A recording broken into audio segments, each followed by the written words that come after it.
Suella Braverman has ordered a review into politically correct presentation on gender-based language. So the seminar, which was held during work hours, told attendees to not call each other mate or use the words homosexual and transsexual.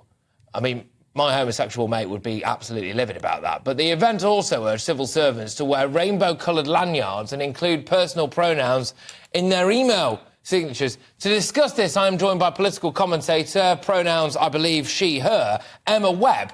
Emma, thank you very much. And is it nice to see someone in government finally rallying against this? It is. I think many people will be very happy to see that she's talking tough on this. But again, as has been the case with things like migration, there are lots of politicians who are willing to talk tough, but not very many who are willing to actually take real steps to change these things. I think that Suella Braverman really does have the political will. I think she really does want to try and purge all of this nonsense from the Home Office. And part of the reason for that, of course, is because it's actually hampering their ability to do their job. They're wasting literally thousands of hours on these sorts of workshops talking about how to avoid things like micro incivilities and how to be a straight ally. Which, of course, is very ironic because, as you just said, they're talking about censoring the word homosexual, which, frankly, is, of all of the things, the most egregious aspect of this, because that is actually quite regressive, if anything.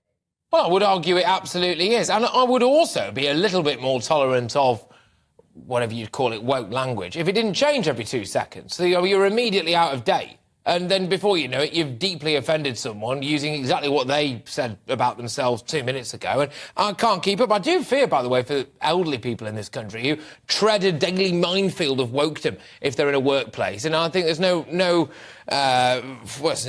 mystery, is it, as to why a lot of them maybe don't want to go into the workforce. But Emma, I can't help but wonder whether or not the big losers in all of this are women. Yet again, I mean, I am pleased to be talking to a real-life woman about this. I made a bit of a mistake before my break where I was debating what was going on at the Brit Awards with two men, which probably wasn't a great look. So I'll hold my hands up to that again now on national television, so the Twitter hate can stop. But on this, talking about gendered language, etc., are we just pandering to a percentage of the English and Wales population, the non-binary brigade, who are about 0.06% of our population? Is this what's happening?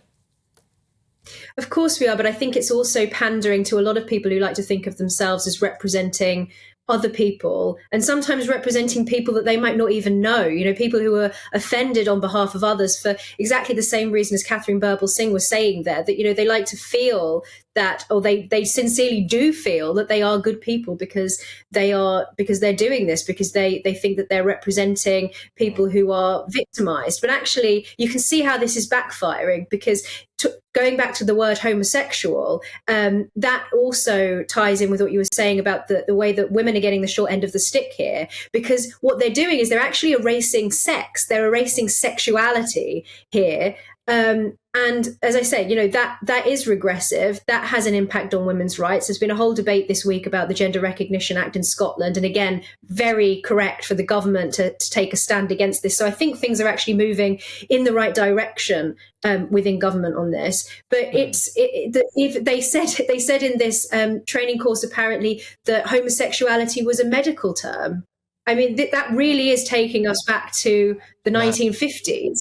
And so you can see how many people who are homosexual or women would feel that this is a real threat to their rights. But of course, there are some people who think that they're doing it in the name of kindness.